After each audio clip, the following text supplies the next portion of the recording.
എന്താണ് കൊച്ചോർക്ക ഈ അമ്മച്ചനും മാമനും പാറ ഇക്രൂന് തരാണ്ട് പ്ലം കേക്ക് തിന്നണോ? പതുക്കെ വലിയ സുഗുണൻ പോവരുത്. തല പോയാലും അനങ്ങൂല. ഓണമങ്ക ഇല്ലയോടാ?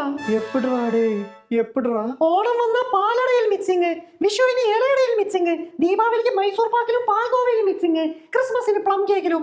ഇതൊന്നും ആരും അറിയില്ല എന്ന വിചാരം. കണ്ടുപിടിച്ച്. എന്നാ നിങ്ങൾ സംസാരിച്ചേക്ക്, ഞാൻ ഈ പ്ലം കേക്ക് എടുക്കാം. അയ്യേ, അത് അപ്പി കേക്ക്. മക്കൾക്ക് അമ്മൂമ്മ നല്ല ക്രീം കേക്ക് ഉണ്ടാക്കി തരാം. വാ. ക്രീം കേക്കോ? അല്ലെങ്കിൽ ക്രീം കേക്ക് ഉള്ളപ്പോ ആർക്ക് വേണം ഈ ഒരക്കാമലെ പ്ലം കേക്ക്? എനിക്കൊന്നും വേണ്ട എന്റെ തേങ്ങയുടെ പ്ലം കേക്ക്. പോടാ മാമ. ചെറുക്കന് ഇതിന്റെ മഹത്വം അറിയില്ല. ശിശു മക്കളെ, അപ്പൂപ്പനും താടാ അച്ചി പ്ലം കേക്ക്. അച്ഛാ, ഇത് അച്ഛ ഉദ്ദേശിക്കുന്ന കേക്കല്ല. എന്റെ ഉദ്ദേശശുദ്ധിയെ നീ ചോദ്യം ചെയ്യണ്ട. ദാ സോഡ ഒഴിച്ചിട്ടുണ്ട്. കട്ടയ്ക്ക് 2 പീസ് ഇതിൽ പൊടിച്ചിട്ടേ. അട ജമ്മാലെ.